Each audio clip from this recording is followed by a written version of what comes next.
Pusnet, a new little video. This one is to catch up on February's. Month goes way too quick. So I'm finishing my decon kits. I actually just finished my little portable kit, and I'm working on my two others. I just have a few things to purchase and finish, and I'll do videos on them after. But this one will be the protocol itself and why I'm making those kits. It may be a two-part because there's a lot of information, so we'll start very quickly. So most of my information comes from research I did at work. We have this thing called Up to Date, which basically is like a website that carries a lot of things up to date on current literature on subject. And so I was reading on how to do the contaminations and things like that and protocols, and this book came as a reference bottom, and so as you can see, I purchased it and I recommend it. It was not that expensive. I think it was about $20, and it's very well done. And you'll see some picture of what it is, but basically it goes category by category and has all the what to do, what's the things, what it is, the symptoms, the timeline of the illness, the treatments, vaccine, children, how to do, and then additional resource on what to do and stuff like that. But obviously I won't go category by category. First of all, because a lot of time if you face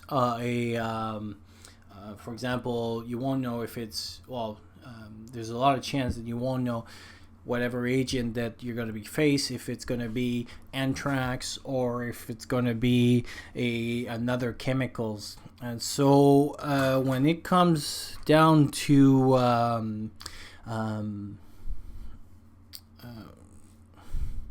when we in emergency face people with either overdose or having some been in contact with some products, what we do is what we call it toxidromes, meaning that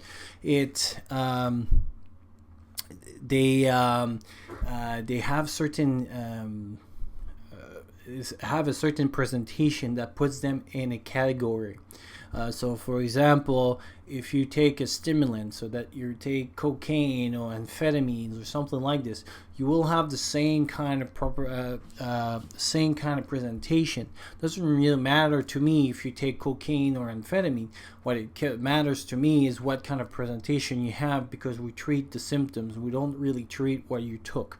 So this is why here will be kind of a little bit of a vague approach for that. First, because you won't know the information, and second, it's not that important. As long as you're able to do, and there's three categories that we'll talk about, if you're able to differentiate between those three categories, the treatment for all of them, obviously some of them are a little bit more tweaked, but most, if you do 90%, what you're gonna be seeing here for the big categories, then that is X, Y, or Z. Doesn't really matter. So until either the authorities or you have more information, then you can act at least and have an approach. And then as you get more information, or as the authorities realize, yes, it was a anthrax attack or chemical X was released in the environment, then you'll be able to go back to the book, read a little bit more specific, and then continue. So this is why it's good to have the book. So so the main approach of the kit, so basically there's kind of like what we call about the decon kit. So what they recommend is that having sturdy and waterproof boots. The reason for the waterproofness is obviously you can get in contact with some of the liquids or chemicals that could be there, so that's why you want it river-proof. Household liquid chlorine, is that how you're going to clean pretty much all the surface for all the kind of things you have. Germicide soap, duct tape, and you'll see why. Garbage bag, and you want a very solid garbage bag, and a lot of time you want to double bag them, and we'll talk a little bit more. Plastic sheeting in garbage bag can be used for both purpose, but plastic sheeting is to close all your windows and things like that, so that nothing, so like the inside of your door, so that nothing can come in. Goggles, and HELPA filters. And a lot of people will be like, what the hell is HELPA? So it's called high efficiency particular arrestance.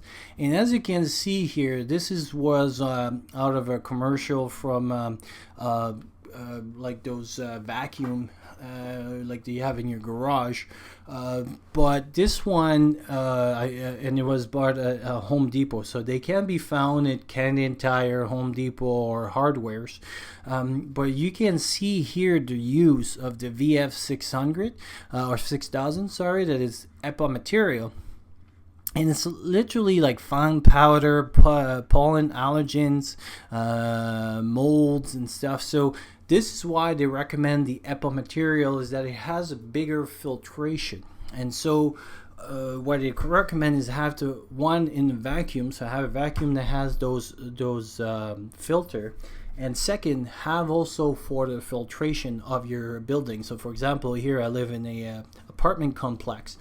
So if something X would happen in the washroom, for example, you know, like that the filtration of to clean the washroom, I would change that for HEPA materials. I would undo it, clean it, so that way any air that could come out into the system inside the house would be filtered through an HEPA material. So that's part of what's going to be part of my kit. For medication, he talks about antacid, anti-diarrhea, antihistamine. So medication for diarrhea, antacids like Tums. Antihistamine is like Benadryl, so for allergic reactions. Anti-nausea, things like Gravels. And betadine, that one is not so much just to clean wounds, but also recommended for blister agents. So it's a category of chemical agents that they're called blister agent because that's what they create. They create some blisters on your skin, and then they recommend cleaning some of those with betadine. Laxative for some of the treatment. ORS is because some of those products will make you very dehydrated, so to rehydrate yourself, or you'll be vomiting and having diarrhea if you come in contact with some products. And so to rehydrate yourself, oral rehydration solutions. And potassium iodine, the jury is kind of out, is not out. I mean, some people recommend it, some people don't. In his book, he was like, sure, you can take them, but it's really more like a long term. So if there's going to be a lot of radiation, you're going to eat the food and stuff. So like in Japan, maybe would have been good, but if it's just a dirty bombs and it's very centralized to a certain area, then potassium iodine for short term, maybe it's not that important. So that's why I put it over here. Two that I wanted to do a warning, because he talked to them about it, and I'll put link of studies and recommendation for that. Active charcoal and ipecac. So active charcoal, a lot of people like you'll see a lot of survival videos on how to do active charcoal, and if you have if you take like bad mushroom or something, take active charcoal. If you do an overdose, take active charcoal. Well, you'll see that in the hospital we used to use it a lot, and now we barely use it.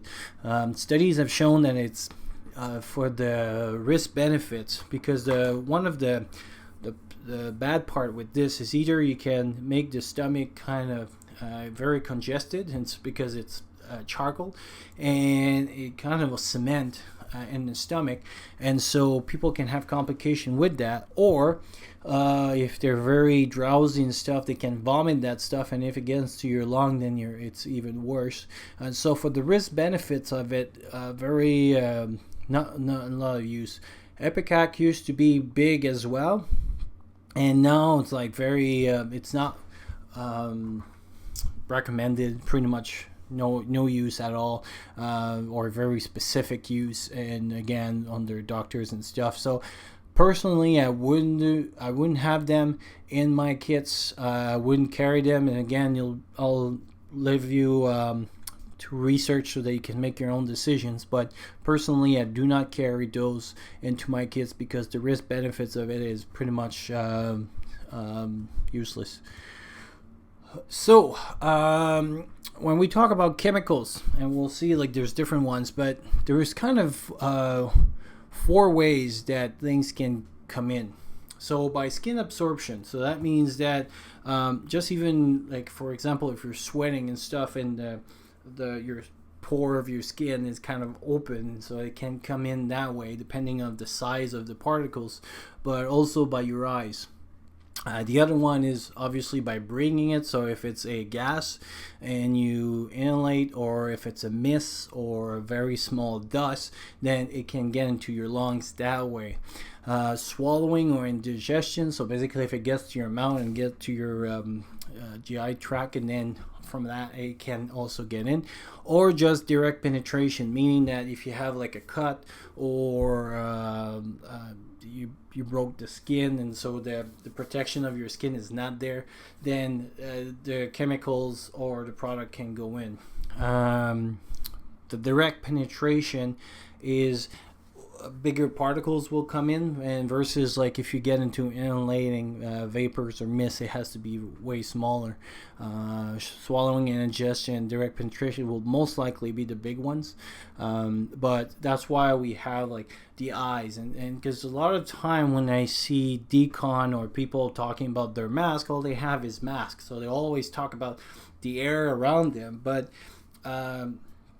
your hands are important, and even outside the mask. Okay, so all the mask has protected you, or your goggles has protected you from your stuff going in, but if I touch it with my hands and then I go back into my mouth, that's how it's going to go in as well. So it's not just about having a mask and keeping everything out, it's also having the proper protocol so that I don't touch something and then transmit it either to another surface, or and then after that, so for example, I get out of a room, I touch a table because I didn't clean my hands properly, and then later that day, depending of the substance and stuff, I touch the same table, and then I bring it to my mouth, then it has been by transmission, it got into my body. So it's not just about being in contact with the substance right there, right now, but it can happen a little bit down the road. So always be keeping in mind all those ways that something can get into your body. And those are the Toxidrome I was talking about. So there's mostly 1, 2, 3, 4, 5 ways of doing stuff, and there they are. So it's anticholinergic, cholinergic, opioids, sympathomimetic, and sedative hypnotics. And down below is things that kind of explain to it. So like antipsychotic, will, if you do an overdose of that, no matter what really they are, they'll give you an anticholinergic.